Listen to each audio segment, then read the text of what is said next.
My husband did 23 years in the military. In 2008,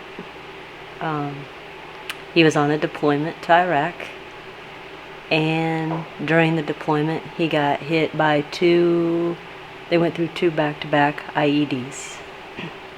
The first one injured a gentleman he had befriended. They became good friends.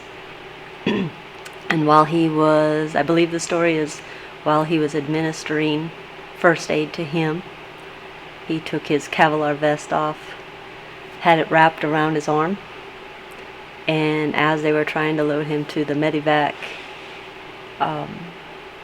another IED had gone off, or whatever the technical term is.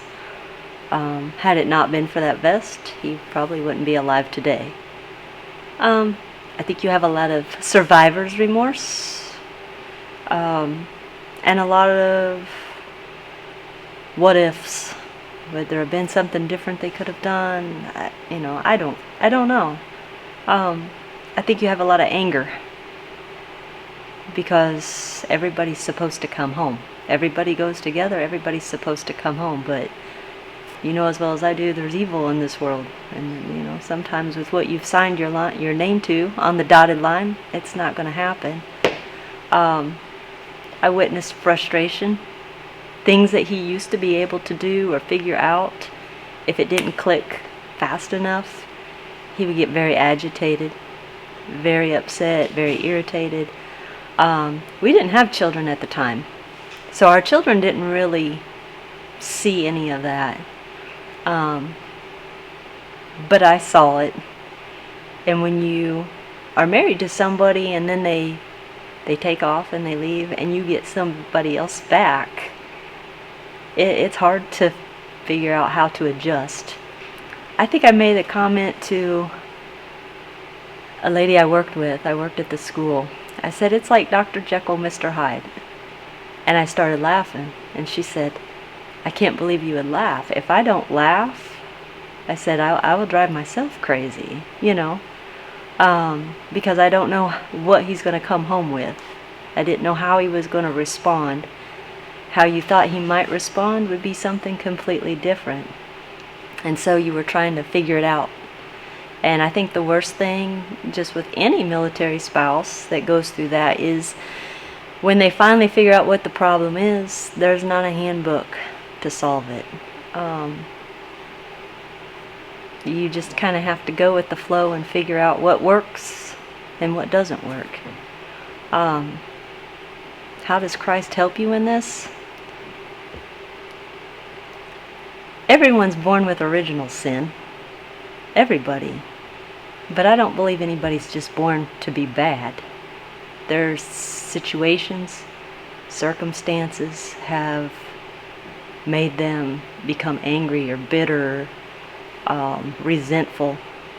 And I don't think that's just military. I think that could be to anybody. Just situations that you've gone through. And you can go to any counselor on a military post and they will give you all kinds of ideas and theories of how to fix the problem. But the real problem comes when you present that to God Himself and you build that relationship. It won't be fixed overnight, but He's going to show you how to fix it, and He's going to show you how to help it. Nowhere in the Bible does it say life is easy. It doesn't.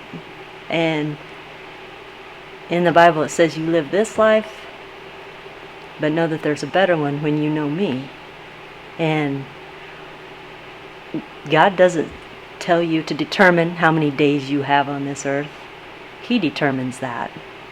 And so if He's let you survive war, survive trauma, then you need to ask Him how to use that to help others and to find that relationship with God Himself. And honestly, I don't think He'll disappoint. I think He'll show you. When I was growing up, you pray for somebody that bothers you, or you pray for someone that you see struggling. And so that's what I did with my spouse. And the other women in my family did the same, you know. And I didn't understand always why God did what he did, but now looking back, I see why he took us back to this place. Ryan needed to confront that issue, and we needed to figure out how to move on with life. Do you really move on? I don't think so. You still have those things that you experience, but you learn how to deal and how to move on and how to help others. And I don't think, had I had that foundation to help me through, like I said, I think we would have been a statistic. But, like I said, no one's born bad. No one's born angry. It's just the situations that have created it. And when you build that relationship with Christ, he'll help you.